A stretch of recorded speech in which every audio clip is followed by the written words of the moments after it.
How's it going, everyone? Welcome to another episode of Geeking Out. Tonight, we are going to be talking about the Batman the Animated Series episodes Feet of Clay, Part 1 and 2, which was originally released in September of 1992. The episodes basically tell the story of well-known actor Matt Hagen and how he slowly became the villain Clayface. Now, if any of you remember, the original Clayface was known as Basil Carlo, who was released in DC Comics number 40 in 1940, who was a B-list horror actor, and when he came to find out that he was not going to be the star role in a remake of the original movie he was in, he basically was mad, went insane, donned the mask from said movie and adopted the persona Clayface, which he tried to kill the cast and crew, but was foiled by Batman and Robin. And the main antagonist for this episode, Matt Hagen, is loosely based off of Basil Carlo. And little known fact that Basil Carlo is loosely based off classic horror icon Lon Chaney, and also that the name Basil Carlo kind of is a combination of such characters as Boris Karloff and Basil Rathbone. And also, the original Matt Hagen was released in DC Comics number 298, uh, which came out in December of 1961. That Matt Hagen was a treasure hunter who found a pool of protoplasm, and once he fell into it, his body basically began, mold into a clay-like substance, which, made him turn into Clayface. And the premise of this episode is, during a bad accident in the height of Matt's career, it caused his face to become deformed, and, he was upset. So, incidentally, he was approached by corrupt businessman Roland Daggett, who promised him that this cream called Renew You will make you, Matt Hagen again without, months or years of plastic surgery. Only downside is that with, getting the stuff, Hagen basically has to do a bunch of jobs, and I use that in quotations for Daggett.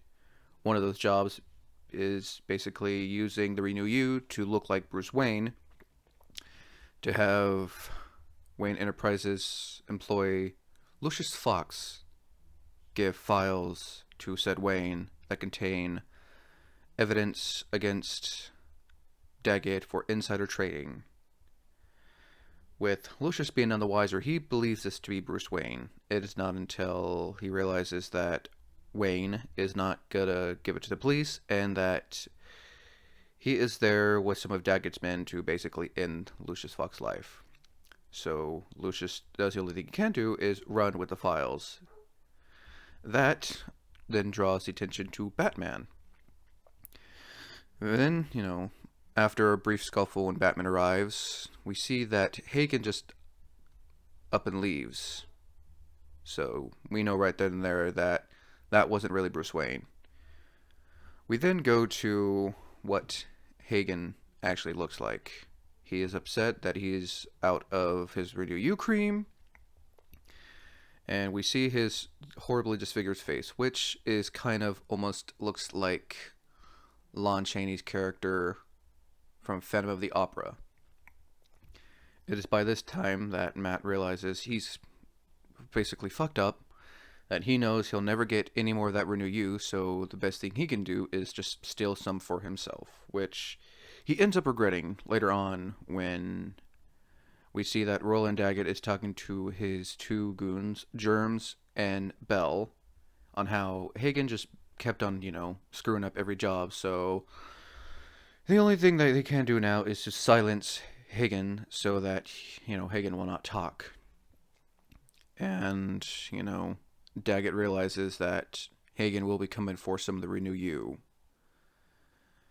So, Hagen tries to break into Daggett's research facility where there is a giant flask of Renew U, this being an unconcentrated form of it. So Hagen gets into it, tries to pull off Bruce Wayne when Germs and Bell arrive. They know that is not Bruce Wayne, and they realize it is Daggett. So they try to, take him for a drive. Again, I use that in quotations. To get rid of him. Hagen knows what this means, so he tries to escape, which sadly he fails. It is then shown as a silhouette of Bell pouring the Renew U down Hagen's throat and face, which causes him to be horribly disfigured. And if anyone has seen that scene, you can just tell by the sound that it is not, the great thing to happen to Hagen. It is then later, realized that Bruce Wayne finally finds out that he is being accused of the attack on Lucius Fox's life. It is also realized that the only way he can get answers on what really happened is to basically scare the crap out of Bell to get answers. So after the brief chase with the Batwing to get to Bell, he basically grabs Bell with the Batwing's claw and dangle him over the skies to get answers. Bell tries to go off saying that it was Wayne, and we all know that that's not true. Even Batman is basically, saying that's a lie. So after, scaring the living shit out of Bell, Bell finally says, okay, it wasn't Wayne. But before, Batman can get more answers, Bell practically faints. And, we won't be able to get any answers from that. So after the GCPD arrive, Batman has no choice but to give Bell to them. So after that, Bruce Wayne, which I think this is probably the most dumbest thing he can do, tries to sneak into the Gotham City Hospital to try to get answers. With Lucius still, thinking that Wayne attacked him, he, gets hold of the police. And, Bruce gets arrested. Which, again, I think it's not the smartest thing to do. It's like, if you know you're being accused of, attacking your employee, probably best not to sneak into his room. It is then later shown Matt Fagan's friend coming to see what happened to him, with now realizing what that Renew You did to Hagen, thus turning him into Clayface. We are now into part 2, where after Bruce gets arrested, he finally tries to get the answers from someone else. We're finally shown when Daggett meets Hagen in a flashback, showing him that this stuff will basically restore you, and thus leads into Hagen doing all these jobs for Daggett. It is then realized that Hagen can shapeshift his body into anything or anyone when he realizes that he looks at all the faces that he played as, but he can only keep this up if he concentrates, which he uses to his advantage to take out whoever is going to be taking out Lucius Fox when, in another scene, Daggett has Germs go to the hospital to do that. This is when we realize Germs is a germaphobe and does not like being in said hospital. So it's then shown that Germs is entered Lucius's room to take him out with a pillow, but that attempt on Lucius's life is thwarted by Batman. This causes Germs to run out of the room and inadvertently run into a room that has test samples and other, you know, things that Germs is afraid of. Batman then uses this to his advantage by holding a jar of what appears to be crimson fever, which is not, but Germs, not being none the wiser, believes this to be crimson fever, which is actually a sample of seawater. It is then known that Germs finally reveals that the person who impersonated Bruce Wayne is well-known actor Matt Hagen. Batman doesn't believe this at first, but then Germs basically tells him that Hagen has, found a way to turn into practically anyone and sound almost like them. It is then shown that Batman is then interrupted by a security guard, which happens to be Hagen, to basically take Germs and nearly throw him off a roof. Batman then stops that attempt and realizing what, Hagen really is and what he can do. So after a brief scuffle with Batman, Hagen's basically exhausted. He just, did too much with his abilities. This is now when Hagen realizes he is no longer Matt Hagen, he is now Clayface. It is then now shown that Batman realizes this, so he has Alfred get him a bunch of old movies of Hagen's to try to, make Hagen realize, hey, this is still you. I can help in any way I can. So then we are shown to Summer Gleason's show where she's interviewing Roland Daggett about his jar of Renew You, which basically takes out wrinkles and makes you look younger, makes you look like a new person. Which Renew You is just basically a play on words of Renew You. It's just the words jumbled together. An audience member then starts questioning Hagen on how stores don't want Renew You, how it causes addictive properties, and once you're hooked, you no longer stop.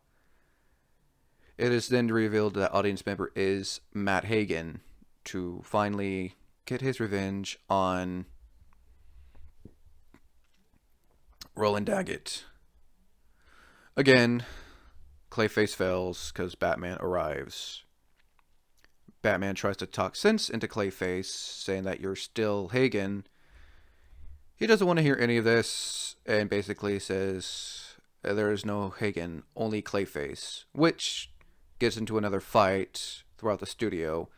And the fight kind of, in a way, briefly reminds me of when you have to fight Clayface in Arkham City in the old movie theater, which I will say this was probably the most pain in the ass boss fight. To anyone who's played that game, I think you'll understand. So after that's over, they go into the room with all the monitors. Batman then turns on all the monitors, showing Clayface, all the roles that he played as when he was Hagen. This causes Hagen to start freaking out, saying, he doesn't want to remember being Hagen anymore. He's Clayface. It just causes him to spaz out, transform it into, different roles he's played as, different things, saying he can't control it, he can't control it. Batman tries to turn it all off, realizing, oh crap, this isn't working. So Clayface, just destroys all the monitors and screens and all that. The GCPD arrive, realizing who that is, and they realize, okay, so this is the guy who impersonated Wayne to attack Lucius. It is then shown that after all the monitors blow up, Hagen apparently dies, saying how, he would have given anything for a death like this. And that scene right there kind of is almost, almost loosely based off the scene in the 1933 film The Invisible Man, when he dies, he is finally, we can actually see him. It is then later shown that Lucius forgives Wayne, knowing that the one that attacked him wasn't him. And then we also see, Batman realizing that Hagen is still alive, which, is shown in another scene when the Clayface just basically disintegrate into clay, it being just a shell. It is then shown that Matt Hagen is still alive as Clayface.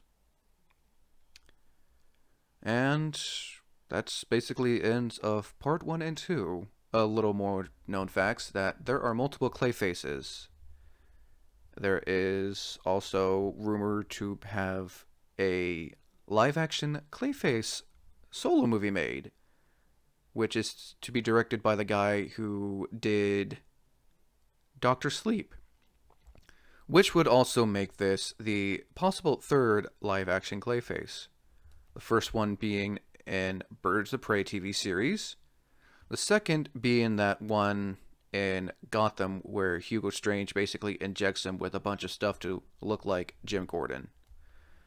And yeah, there's also the other Clayface who was Bruce Wayne's friend in the series The Batman, who, got turned into Clayface after a fight with the Joker's clay putty gun, which, caused him to slowly turn into a clay-like person. And there's also the other Clayface, who is known as Basil Karlo. That Basil Karlo is basically a guy who's trying to get acting gigs, but is terrible.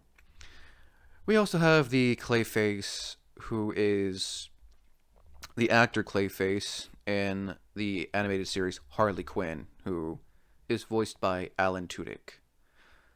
So yeah, those are a few more fun facts.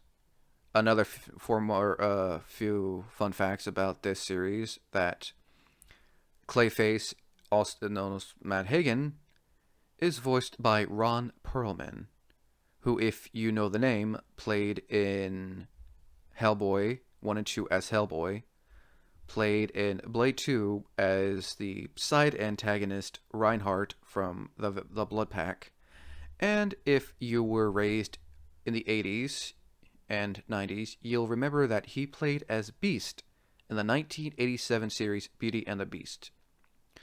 And another also fact, the person who voiced Roland Daggett was voiced none other than by Ed Asner, who, if also that name sounds familiar, he voiced Granny Goodness in the Justice League Unlimited series, also voiced Carl in the Disney Pixar film Up. So yeah, a few fun facts there. I think, this has had to be one of my favorite episodes, and also one of the, villains of the series that you kind of have to feel sympathy for, They went through a lot only just to, get screwed over in the end by someone. Just like Mr. Freeze in the episode Heart of Ice, which I may be doing a cover for, just like this episode. And if you have any other episodes you'd like me to cover, feel free to leave that one in the comments. Again, I am Wayne the Unknown. Thank you for watching and listening.